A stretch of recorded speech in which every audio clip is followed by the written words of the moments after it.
France's Provence transforms into an inferno.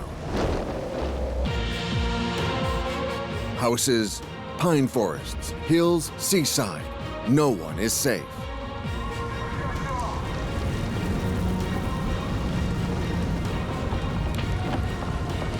We haven't had a real fire season in years, but this one could become very bad.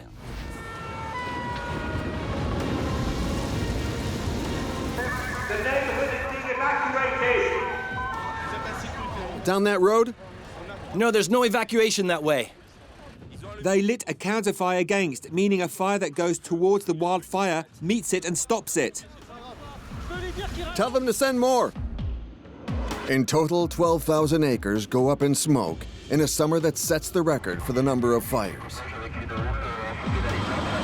A daily challenge for the firefighters.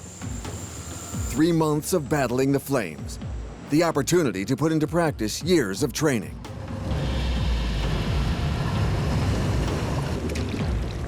They know that some in their ranks may be injured. I was scared when I found myself on the ground. With 6,000 firefighters and 1,500 vehicles, the Bouches-du-Rhône department is one of the best equipped in France. I stabilize. I want to roll it back. I stabilize. On land, in the air, or on the water, they observe and stand ready to intervene.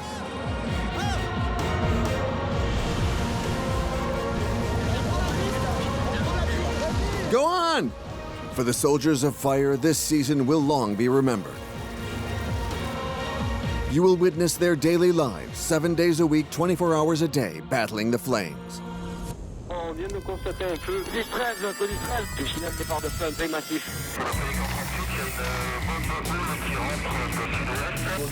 60, ok. On va larguer une petite flamme gauche. Allez, on y va. Tracker leader, police 13.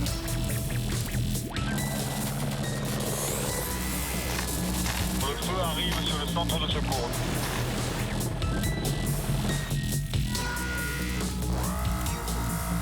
Police 13 à l'article 13 de Cotroniac. On défend les maisons, les gars.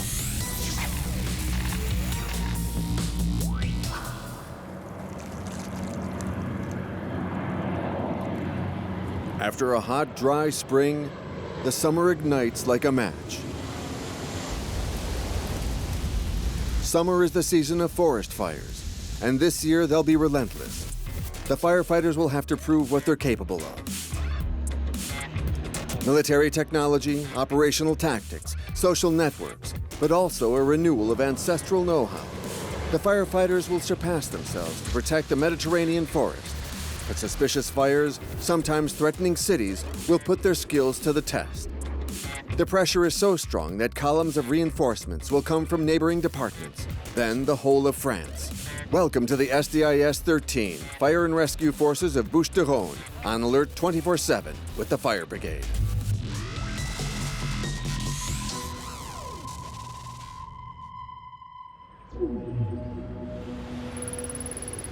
Marseille, Codis 13, headquarters of the department's Fire Brigade.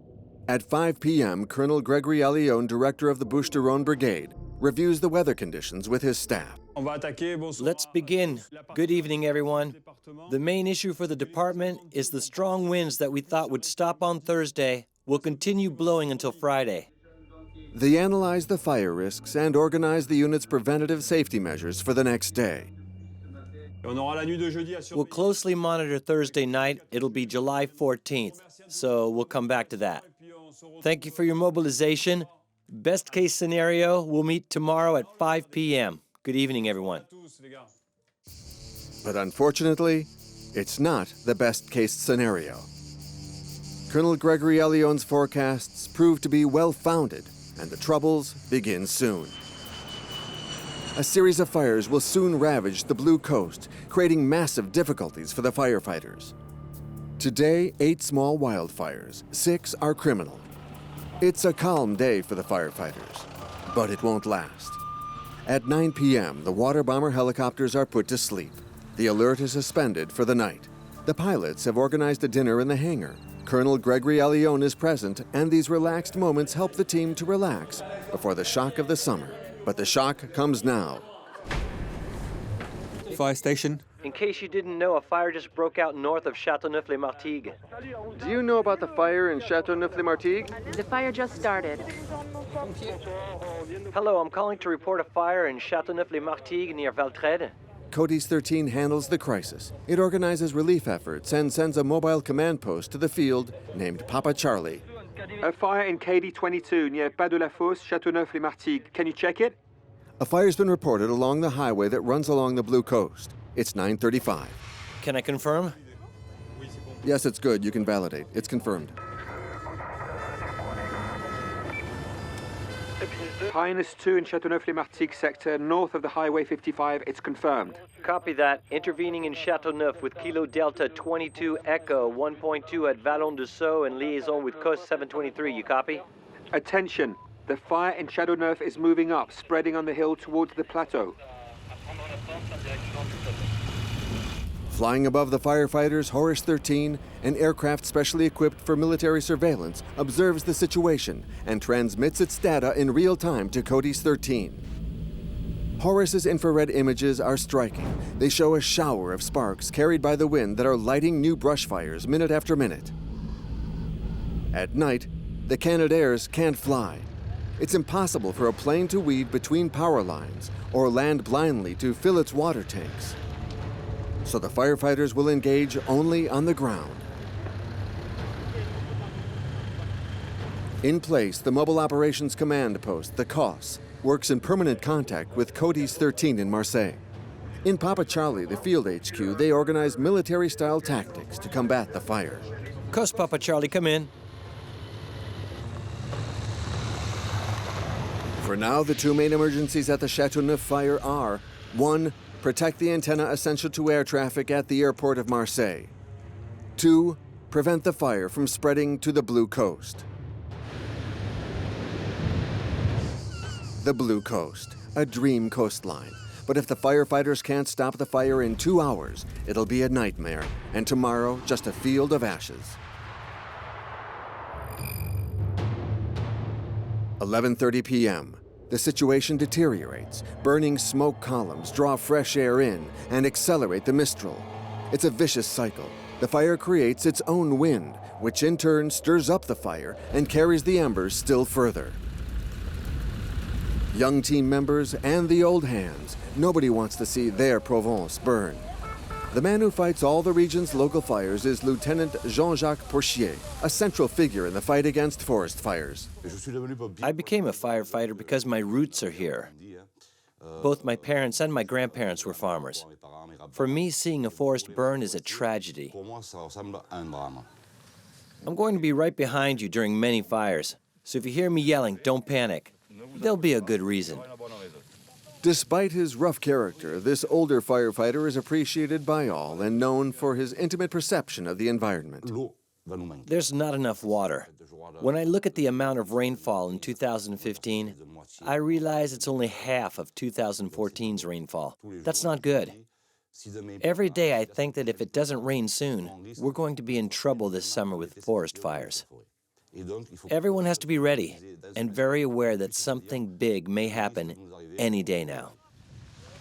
Jean-Jacques' mission is to supervise the expansion of the right flank of the blaze with a very particular method. With the Tactical Fire Unit, the firefighters have renewed the ancestral counter-fire technique, and they want to rehabilitate it. The Tactics Fires Unit's mission is to use the old methods that the farmers and shepherds used against fires. We'll use fire against fire, incorporating more modern methods, of course. A real challenge for the firefighters, who are sometimes labeled as pyromaniac. Needless to say, failure is not an option.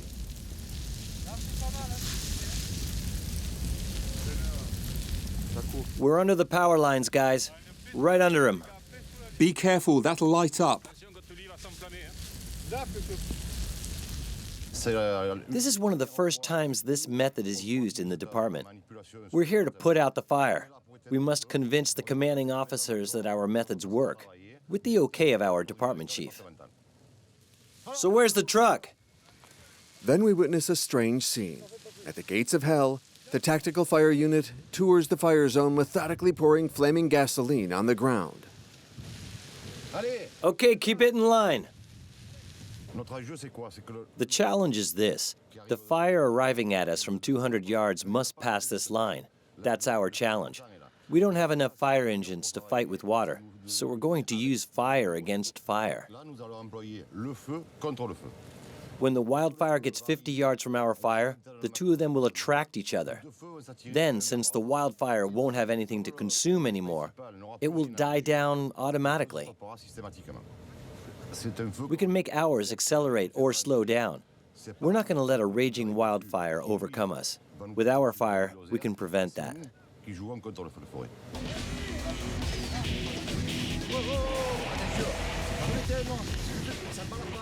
Their method works.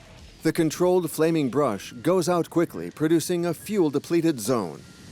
When the wildfire arrives, it finds nothing left to burn and slows down. Let's take that path over there. Over there? Yeah. Taking advantage of a lull in the action, 2 CCF water tank trucks, including number 9 from the Martigues station, drive into the woods to defend an isolated valley, unaware that they'll run into a disaster. While the trucks move away, the commander of operations in the mobile HQ chooses to regroup his troops on a defensive line, impassable for fire. The trucks aligned on a forest path await the arrival of the front line of flames.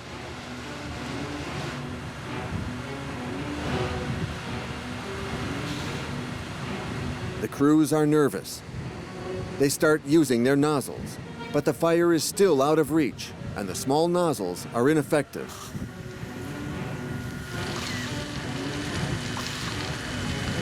The officers calm their teams, monitoring that they don't waste water, because what is coming their way is indeed a duel to the death between man and fire.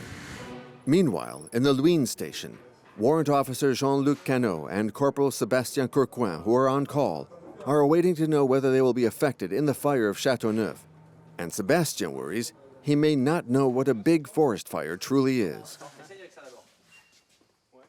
I joined the firefighters after the big fires from 2000 and 2010, so my experience is somewhat limited.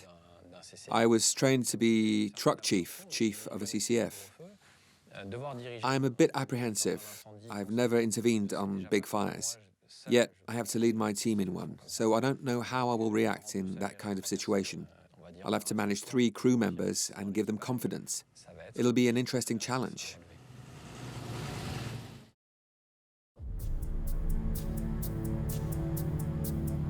At the Châteauneuf fire, for the firefighters awaiting the flames, this is the calm before the storm. But not for long. At the bottom of the valley, the heat increases the trees' temperatures, and they give off flammable vapors. Then suddenly, the woods explode into flames again. The emergency siren from one of the 2 isolated trucks that drove off is heard on all frequencies. Where's the call coming from? The valley has spontaneously flamed up around the 2 trucks. Code is 13 here. Emergency, emergency, emergency. Emergency procedure ongoing. Radio silence on channel 8. Somewhere in the fire, the crew is in distress, caught by the fire, colleagues who will die if they can't be found. Code is 13 here to the station transmitting on channel 8. Please identify yourself. The command HQ is unable to communicate with the isolated trucks, and the fire leaves them no respite.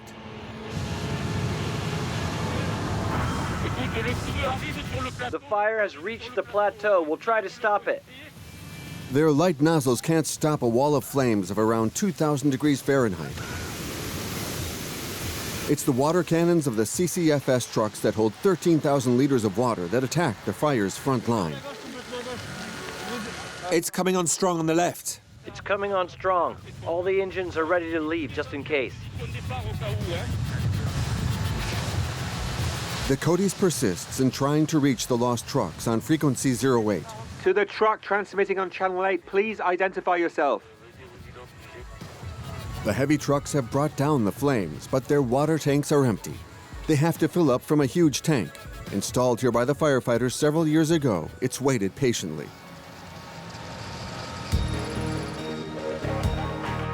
Finally, after several minutes of stressful silence, the CODIS has managed to establish a radio link with the isolated trucks. This is 13 CODIS. You sent a distress call. What's going on?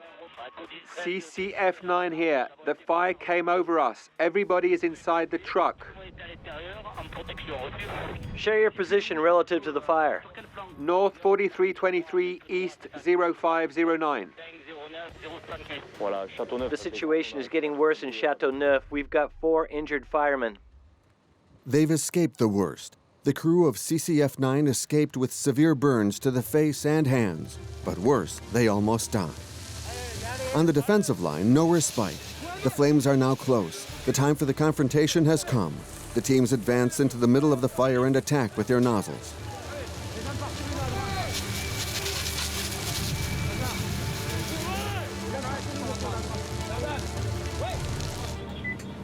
Papa Charlie right flank, left flank Kos.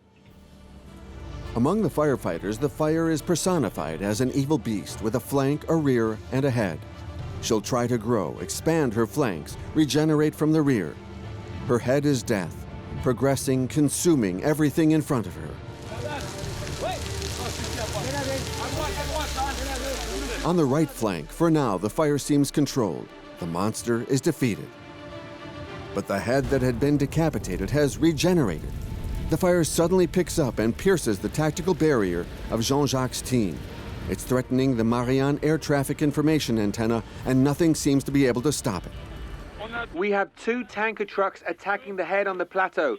There are a lot of bursts. I think we'll get blown away. If the fire picks up, it will sweep through the coastal towns. It's simple. We need to stop it before it reaches our line.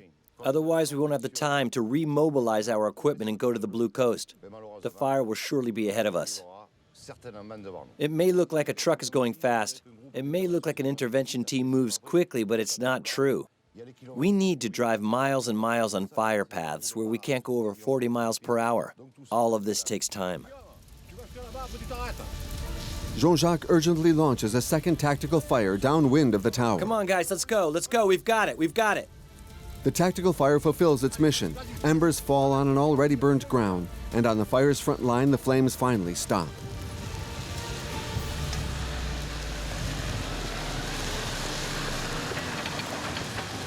The crew of CCF9, these 4 young people, were very nearly burned alive. That night, their flesh felt the fangs of the fire. The air is so hot and unbreathable that the slightest breath burns you inside. It feels like your body is on fire, or literally melting. I thought my nose was melting, like my skin was falling down. I thought that if I touched my nose, it would stick to my fingers and stretch like a gum. It was our survival instinct that told us to get inside the truck. It was either that or death. Before getting in the truck, I thought we were going to die. Once we were inside, we were screaming, but we were alive. Then time passed and we tried to drive away, but the truck was blocked. We thought we were all going to die inside our fire engine. I felt like we were going to die anyway, either inside or out. I thought no one would come for us. It was hard. We were all climbing in the truck, but one of our colleagues had stayed outside. I'd already taken off my glove, so when I reached out to help him, I felt my hand melt. Then I saw the rescue coming. I honked. I flashed the truck's lights. We didn't know if they could see us or not. And then they opened our truck's door. I'm telling you, seeing someone other than us 4 was magical. In the smoke, dawn rises on Chateauneuf. Despite the mistral, and despite the efforts of the men on the plateau, the fire is so violent that it slides between the breezes. It comes out of the woods, moving down the cliff towards the village, and occupies areas near the first houses. At the Civil Defense Air Base, Pierre Chicha, an instructor pilot, and Jean-Marc Matteo, who is passing his qualification as skipper on the Canadair, await dawn to take off. We go to the planes, we call, and we take off. Let's go.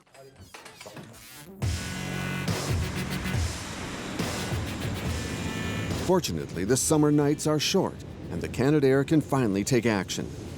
The fight continues with a powerful ally. We're flying a Canadair CL415. It's not a very fast plane, on the contrary. It's a plane that moves quite slowly, carrying a heavy load of water, about 204 gallons, which it can drop very precisely and with a lot of power. Because it's a very concentrated drop, we can use the blast effect of those 204 gallons of water. Contact arrow, contact arrow. Okay, copy that. For information, the Pelican will drop on the left flank. Let's see if we've got people on the ground. On the ground, the firefighters take shelter. When released, the mass of water can break a tree or kill a man. In the narrow, steep valleys, the trucks can't intervene. These are specialized intervention teams, the DIH, who carve their way through with chainsaws for contact with the last brush fires to put them out. 8 a.m. After 11 hours of Dante-esque combat, the fire finally comes to a halt a few meters from the houses. The firefighters are totally exhausted after a sleepless night. They begin their long stowing of equipment scattered in the hills.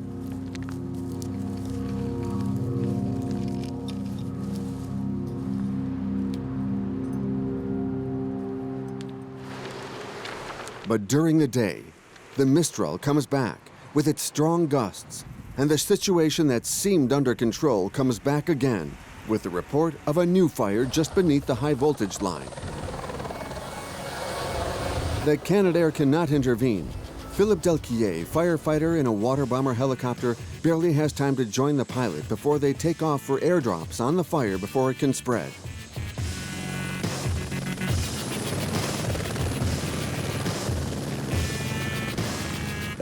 We need about a minute to go to the Berre ponds, which is the pumping location. From there, we'll need 45 seconds to pump the 265 gallons of water which the heli tank can carry. 30 seconds later, we can start operating on fires.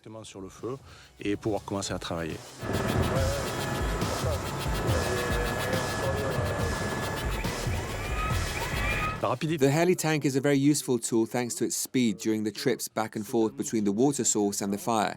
It's agile enough that it can intervene in difficult areas like the bottom of a valley. It complements the Canadair's works very well.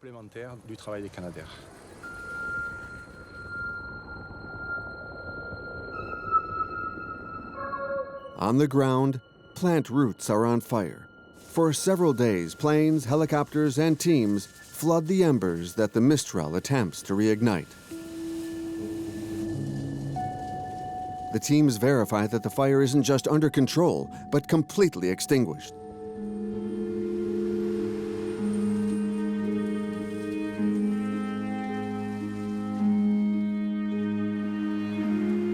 The end result is incredible, despairing. Trees beg. They demand revenge for themselves and for the thousands of animals burned alive.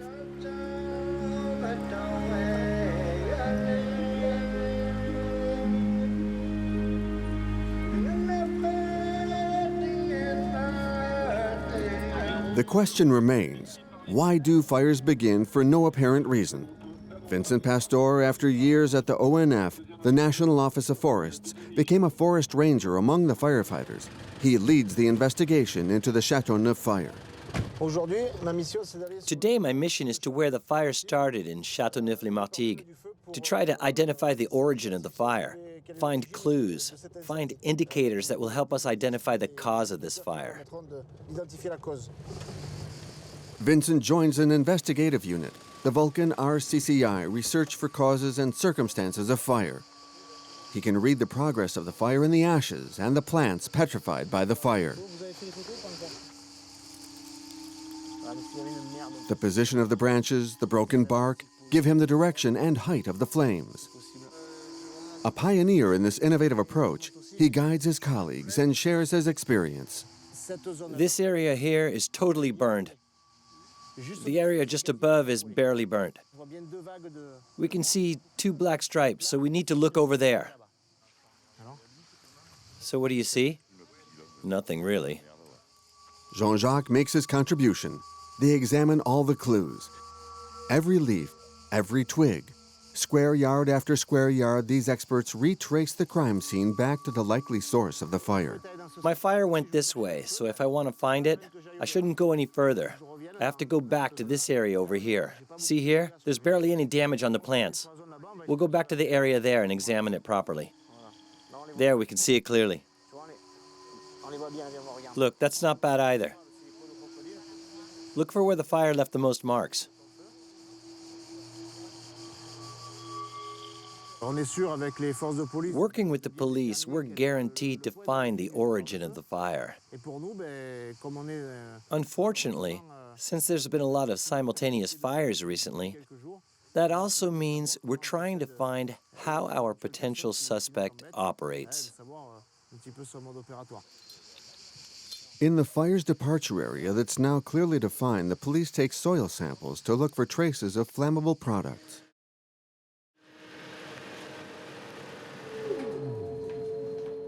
The samples are brought back to the police forensic lab to make them talk.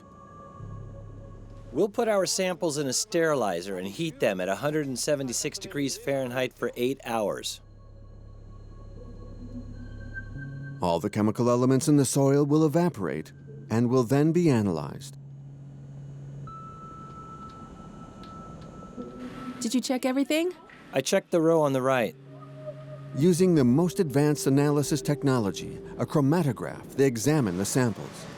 We're at the 22-minute mark and the chromatogram is still very, very flat. There's nothing. Again, nothing. No chemical traces, as if the clues had been concealed or destroyed. This strange silence helps fuel the theory of malice. If it is an arsonist, we know he doesn't use a known flammable liquid.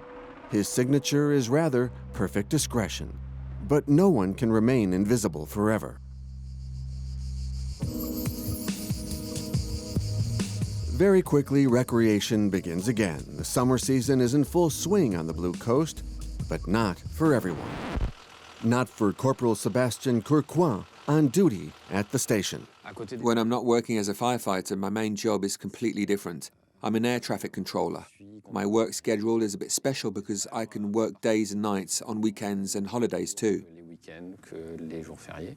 I try to keep July free. I love it. It's the best time of the year. We all meet together in the field and we work in groups to watch out for wildfire. If something were to happen, I'd like to be there to help. Sebastian doesn't know it yet, but today will count for him. Tonight will be his baptism of fire. And what a baptism.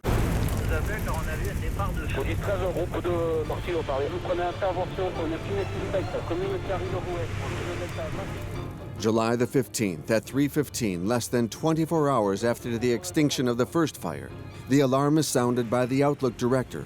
A new fire threatens the Blue Coast.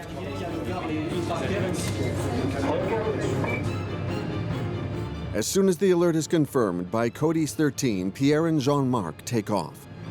They are leaders of a group of Pelicans, the code name given to the Canadair.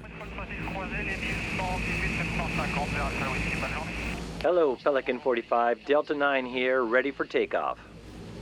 Pelican 45 and Delta 9, permission to use the runway. Everything looks good. Are you ready? We're ready.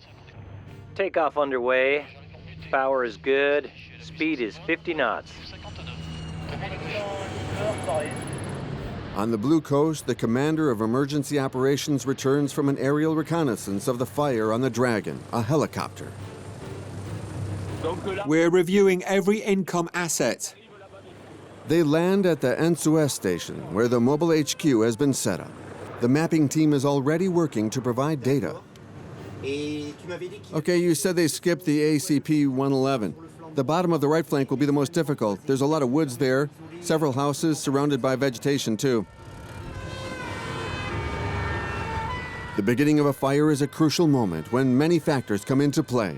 Sectors must be assigned, forces distributed. Once everyone is on mission, it'll be difficult to move the teams. The 7 Pelicans, led by Pierre and Jean-Marc, are each dropping 6 tons of water in 12 seconds. Every 5 or 6 minutes, The planes go back to take on 42 tons of water with each pass, 42 tons that will be dropped on the Ensuès fire.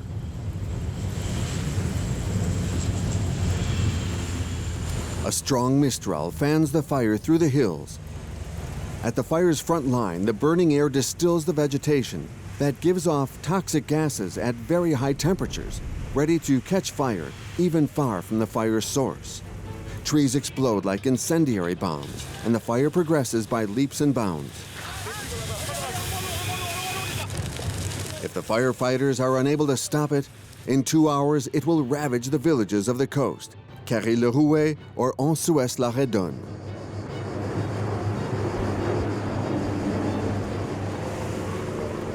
Dragon, the helicopter, indicates to the pelicans exactly where they must drop their water. Okay, let's get ready to drop. Pierre and Jean-Marc must fly low over the hills to be more precise. While fighting against wildfire, we're forced to fly low, close to the ground, in a very hot environment, with a lot of turbulence. So we need a lot of horsepower to be able to fly out of a valley, to make it through a pass, and get out of those kind of situations. Fortunately, just after dropping their 6 tons of water, the Canadaires climb several meters to escape and dive back into the sea. Let's face the wind and keep steady. With this wind force, we'll feel the slightest deviation. Steady and horizontal. The bailer is deployed.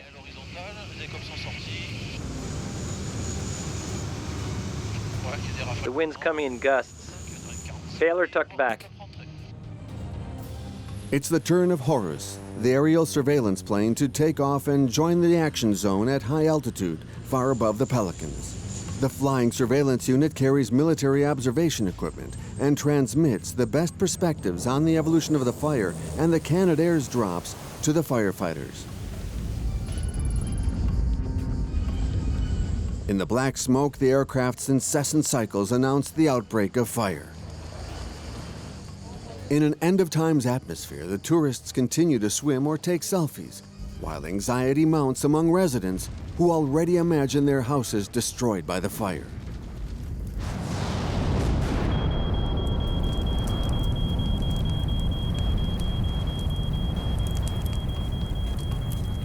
They don't realize how close the fire is to them. This time, the wolf is out of the woods and he's invading the town. Houses on the forest's edge are numerous, and the firefighters can't put a fire truck in each garden. Worse yet, these charming homes are often situated down narrow lanes overgrown with plants, hidden behind high walls or locked gates, making them hard to access. Get up there! Follow him! Make the junction between the two of them! Can you tell him to bring an extension? Do you have enough length?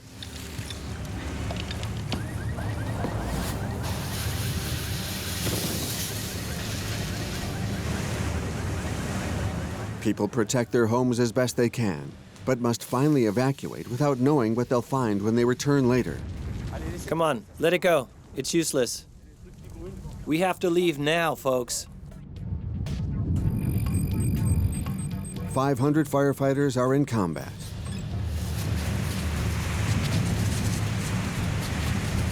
We could still reach the house. But their numbers are insufficient to stop this. Just now, the only thing between me and the fire was my protection gear. Unfortunately, it's the train that stops. The ties are burning along the tracks. The travelers are trapped between the station and the tunnel. Annex, come in. HPE ready for drop, copy. In Carré-le-Rouet, the neighboring village, the HPE helicopters are dropping water next to the houses to stop the fire from spreading. Intrepid, the firefighters' rescue boat arrives from Marseille to let an officer off. Local residents demand information, but the commander is obliged to say only the minimum. The situation is tense. He mustn't trigger panic, nor give the impression that all is well. On board, the firemen count the available boats. In fact, they are planning a sea evacuation, but they're not saying it. We've got 2 large boats. Where are they? Further down there. The beautiful Calanque is now suffocating under the smoke. Evacuate! It's become a dangerous trap that must be evacuated immediately. The people are focused on the flames, but smoke inhalation is the primary cause of death in fires. Hold on, please. No, sir, not this way.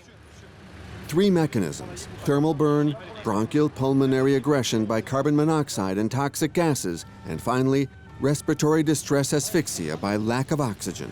Any more people here? Down there, they're leaving on the boat. Try checking that way. Right, I'm on it. In urban areas, you must add potential explosions due to propane tanks or cars.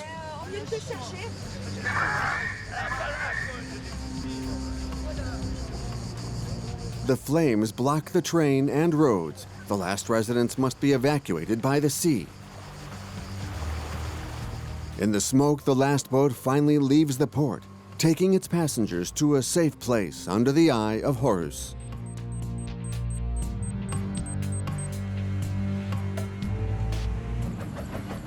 While the firefighters are fighting tooth and nail to save the villages around Ensuès, Horus spots a second fire starting.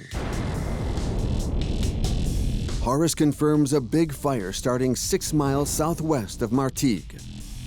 Martigues, come in, Codis 13, signaling a new fire at Kilo Delta 02, Lima 4.1. Copy that. We've got it in sight.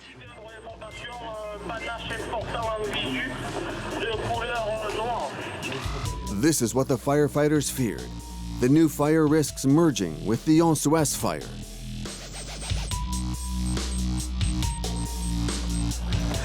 Ready for takeoff. Destination Martigues, 2 persons on board.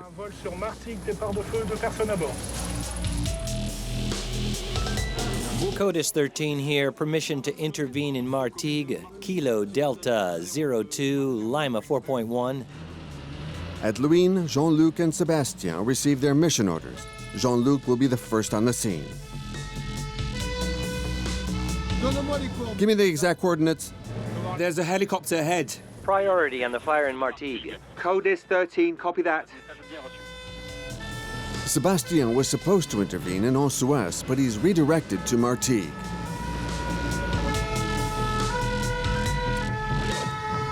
The Canadair must also attack Martigues.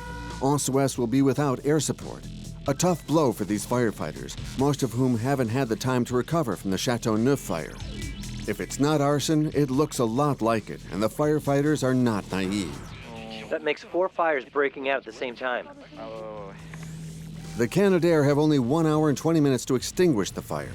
They can't intervene against a fire in the dark, so they'll have to land.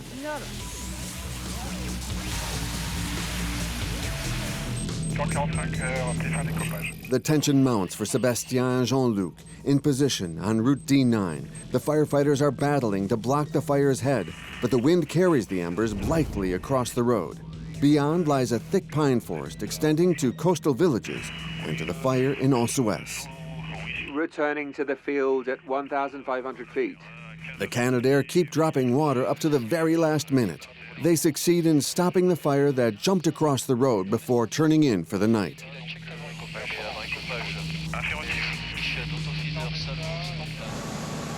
Most of the trucks have now been sent to Martigues.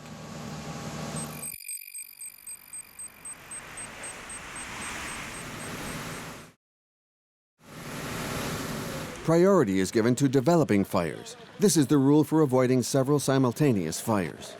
We have no choice. We can't fight against several large fires. So we have to attack the small ones before they get too big, to make sure we don't have to handle several big fires at once. We don't have a choice. We don't have enough men to create the proper chain of command or even to fight on the ground. So when there are 2 large sites, it becomes very complicated. Back to Ensuès. Things have calmed down, but the fire's not yet completely extinguished. Jean-Jacques discovers a small fire that threatens some pine trees. No trucks, no water, but this doesn't stop an experienced firefighter. A fireman saw old stumps burning and nobody was around. 3/4 of the fire engines went back to the fire in Martigues. We're miles away from the edge without enough water. We tried asking the inhabitants, but they've been evacuated. There's no one to give us water, and we can't see any garden hose. So we handle it like the old days. It works very well.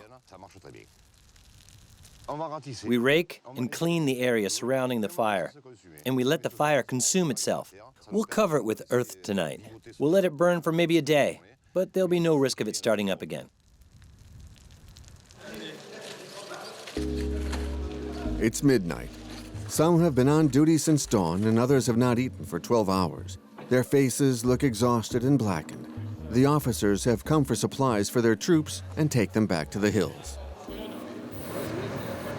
At the HQ, Mathieu Benquet and the Tactical Fire Unit of the National Forest Office discuss the situation. The images from Horus show that the fire is being regenerated by the wind. The first fire is cooling down, but then it reaches the D9 road. Colonel Gregory Allion reviews the situation in the HQ with Cos. How many columns are we expecting? As the tactical fires proved successful in Châteauneuf, he decides to replay this card in Martigues. I want the tactical fire unit ready to operate. Jean-Jacques joins Mathieu to go back on the attack. He goes to sleep early. As quickly as possible, they gather the tactical fire group demanded by the colonel. Suez is almost done. I just met with the colonel. He said to send everyone to Martigues, meaning the forest fire team and the tactical fire unit. I'm with Jean-Jacques and Christopher, who are asking me if you think you can get some people who are rested and in shape to join 1 or 2 tactical fire units in Martigues. If you can get some replacements, it'd be good. The guys here have worked a lot, so it'd be great if you could get some guys who are rested. Otherwise, we'll do it ourselves.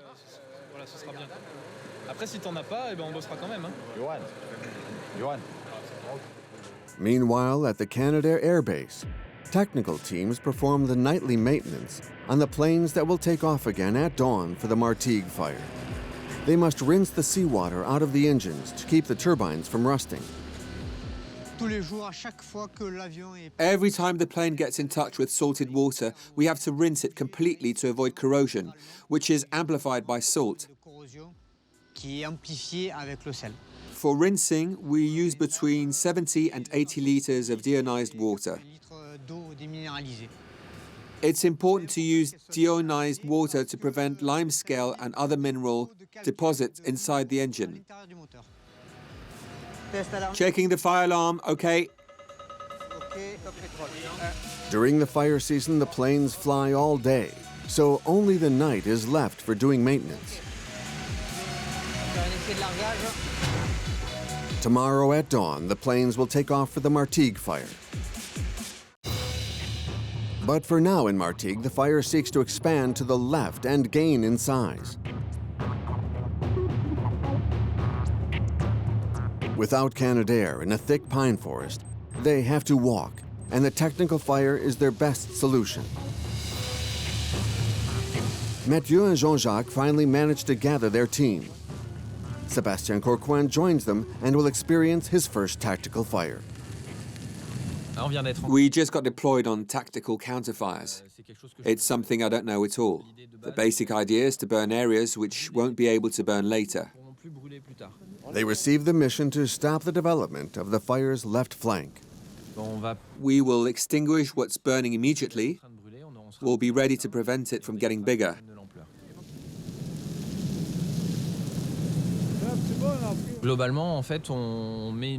We get a water hose ready, and after that, they light a fire that we keep completely under control and under surveillance. Once the area is sufficiently burnt, I start extinguishing our fire with my fire engine crew.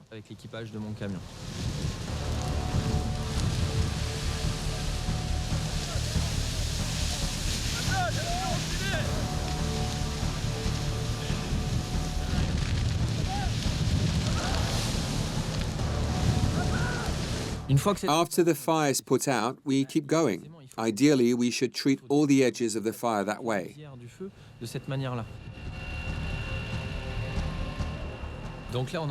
We're following them. Every 20 yards, I have to add an extension to the hose.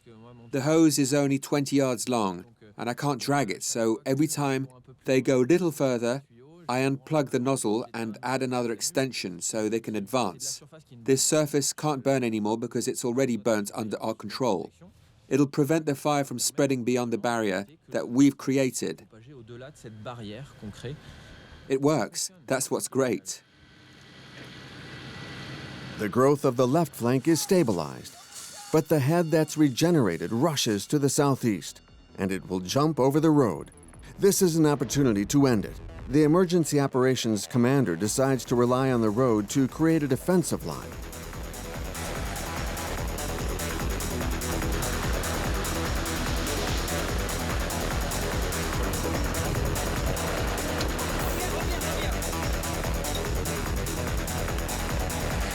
Then the wall of flames arrives, determined to hit hard. But it takes more to make an angry firefighter retreat. For now, we're attacking the fire. Try to work with the tanker truck nearby. Come on, guys, come on.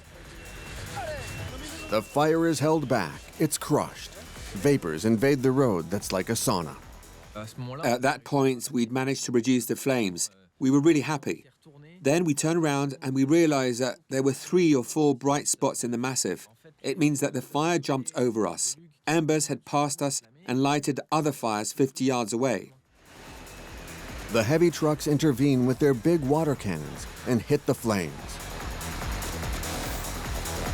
But the new fire escapes and begins to take a course through the hills and towards the coast. The firefighters have only a few seconds to unroll their hoses and run after it. We had to hurry. We crossed the road again quickly. We unrolled the hoses again to reach new fires and put them down. It's their last chance. They have to make their way into the thorny scrub to the flames and irrigate, irrigate, irrigate. Finally, the fire is caught and finally extinguished. Are you okay? We ran after it and we got it.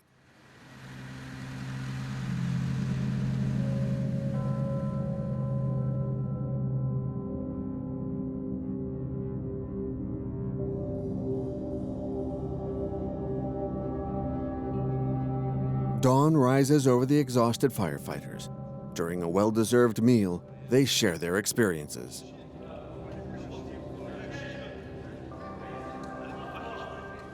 Sébastien tells Jean-Luc how he experienced his first big fire. Because this is my first big fire, I was probably more impressed than you. When it starts getting really too hard, too hot, we think of the immediate environment. Is there a house? Is there another truck? Is that truck in danger? Am I myself in danger? And we will lose sight of the global attack of the particular fire, just wanting to ensure the safety of the people directly around us and around the truck. The fire is contained, but it must be killed off before the Mistral and the heat reignite it. Captain Barges and Lieutenant Mugelli of the Helicopter Intervention Unit take off from HQ. They make a reconnaissance flight with Colonel Squillari, who will take command of the emergency operations. In these miraculously preserved woods, they notice a large new fire smoldering on the side of a ravine inaccessible to trucks. That big smoke is in the middle of a woods, 3 hectares, and this is where I'd like to put the DIH. The DIH, the Helicopter Intervention Unit, is a team that specializes in interventions on inaccessible terrains. We'll have to cross 200 yards on foot to reach the attack zone. DIH, guys, we're going. Robert? Where's Robert? Robert Mugelli, a pillar in the DIH, prepares the operation. Your attack point is there.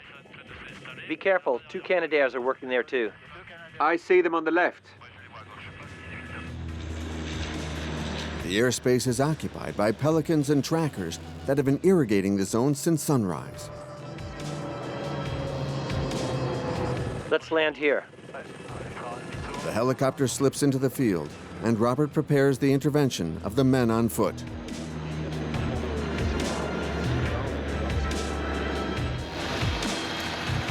Not far from the cliff, he installs a portable cistern that will feed the hoses. Let's get to the truck, irrigate the ground, and then we can establish here. The DIH team climb the slopes, installing hoses and booster pumps all the way to the fire source to thoroughly drown the last embers. Okay, I'm coming.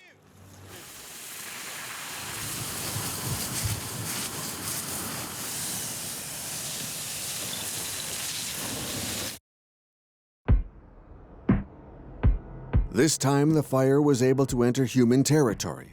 It destroyed buildings and ruined families. Little by little, the residents come back to see what's become of their houses. Look, the aluminum melted. It melts at 1,500 degrees Fahrenheit. It's aluminum from the motor. It's incredible. When I saw there was a lot of smoke, I told the children to leave. I didn't want them to get intoxicated. At noon, while we were having lunch, the fire started again. The heli tank dropped water twice on the trees because they were burning again.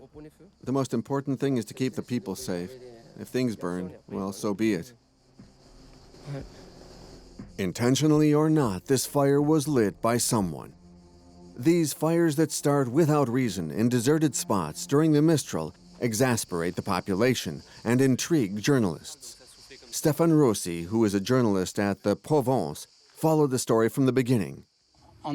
Going into the field and interviewing people, we realized that the night of the fire in Martigues, someone saw a man rush out of the brush and flee by car.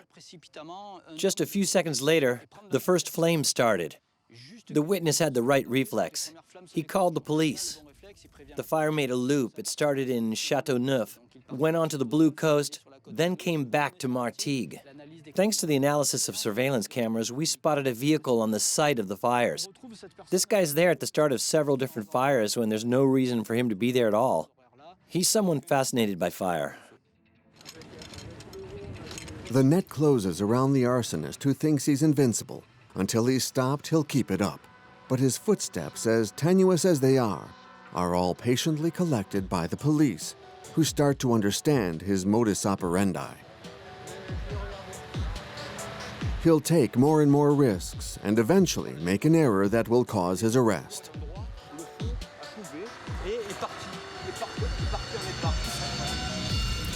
The soldiers of fire fought relentlessly against the flames. Better prepared, better equipped, they were faced with increasingly violently attacks in a fragile environment with isolated houses at the mercy of the fires. 3 large fires in 3 days, a thought-out arson, planned to cause maximum damage. That too is summertime for the dedicated firefighters.